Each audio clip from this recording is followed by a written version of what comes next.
Jubilee Hills assembly నియోజకవర్గ ఉప ఎన్నికకు అభ్యర్థులంతా కూడా ఖరారైపోయారు. 3 పార్టీలు కూడా తమ అభ్యర్థుల్ని ఖరారు చేశాయి. ఎమ్మెల్యే మాగంటి గోపినాథ్ అకాల మరణంతో జూబ్లీహిల్స్ లో జరుగుతున్నటువంటి ఈ ఉప ఎన్నికకు బీఆర్ఎస్ అభ్యర్థిగా మాగంటి సునీతను బరిలోకి దింపించింది. అలాగే ప్రచారంలో పార్టీ దూసుకుపోతోంది.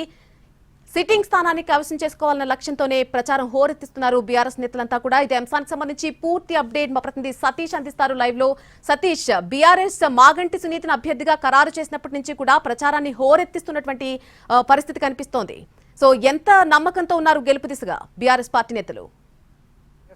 నళిని, తమ సిట్టింగ్ స్థానంగా ఉన్న జూబ్లీహిల్స్ని ఖచ్చితంగా గెలుచుకుంటామని చెప్తుంది బీఆర్ఎస్ పార్టీ. అందుకోసమే అన్ని పార్టీల కంటే ముందుగానే అభ్యర్థిని కూడా ఖరారు చేశారు. నోటిఫికేషన్ రాకముందే అభ్యర్థిని కూడా ఖరారు చేయడం, ప్రకటించడం, అదేవిధంగా ప్రచార పర్వంలోకి కూడా దిగడం బీఆర్ఎస్ చేసింది. దాంతోపాటు ఇప్పుడు ఏదైతే ప్రచారానికి సంబంధించి చాలా కీలకంగా వ్యవహరిస్తుంది బీఆర్ఎస్. గతంలో ఎవరైతే ఉప ఎన్నిక జరిగినటువంటి సమయంలో మునుగోడు కావచ్చు, నాగార్జున సాగర్లో ఏదైతే ఫార్ములాను ఉపయోగించారో అదే ఫార్ములాను ఇక్కడ ఉపయోగించబోతుంది. దాంట్లో ప్రధానంగా ఆ ఫార్ములా ప్రకారం ఏదైతే ప్రతి బూత్కి ఒక రాష్ట్ర స్థాయి నేత ఉండే విధంగా మానిటర్ చేసే విధంగా ఏర్పాట్లు చేస్తున్నారు.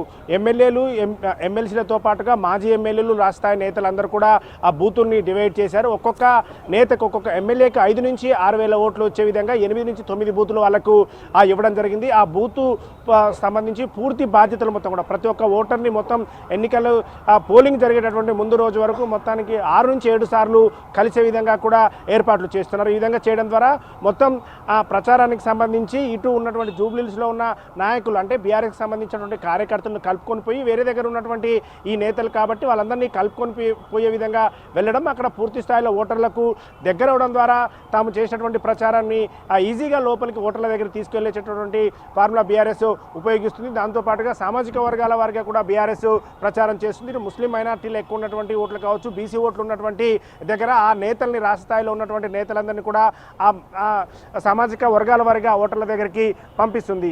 ఇదంతా ఒకవైపు ఉంటే మరోవైపు ప్రచారంలో చాలా కీలకంగా వ్యవహరిస్తుంది. ఏదైతే కాంగ్రెస్ ప్రభుత్వం గతంలో హామీలు ఇచ్చింది అవన్నీ ఇప్పుడు నెరవేర్చట్లేదు. అందుకోసం జూబ్లీహిల్స్ ఎన్నికల్లో ఖచ్చితంగా ఇది బాకీ పడింది కాంగ్రెస్ పార్టీ అంటూ బకాయి కార్డును చూపిస్తూ ప్రచారం చేస్తుంది.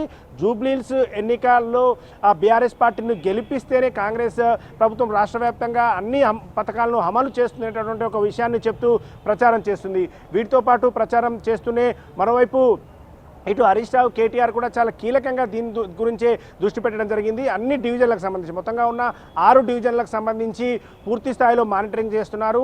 ఇక్కడ నుంచే వార్ రూమ్, తెలంగాణ భవన్ నుంచే పూర్తి స్థాయిలో వార్ రూమ్ కూడా ఏర్పాటు చేసి ప్రచారం చేసే విధంగా, ప్రచార పర్వం ఏ విధంగా సాగుతుందనేటువంటి విషయాలన్నీ కూడా చూస్తున్నారు. ఈరోజు ఉదయమే నామినేషన్ కూడా 2 సెట్ల నామినేషన్ కూడా దాఖలు చేశారు. ఇక రేపటి నుంచి ప్రచారం కూడా పెద్ద ఎత్తున చేయబోతున్నారు. ఓవరాల్గా చూస్తే ఖచ్చితంగా తమ సిట్టింగ్ స్థానాన్ని గెలిపించుకోబోతున్నాం. అందుకే మాగంటి గోపినాథ్ సతీమణికి టికెట్ ఇచ్చాము. ఇక్కడ సెంటిమెంట్, సానుభూతి కూడా వర్కౌట్ అవుతుందని బీఆర్ఎస్ భావిస్తుంది. ఖచ్చితంగా ఎన్నికల్లో గెలుస్తామని బీఆర్ఎస్ చెప్తుంది.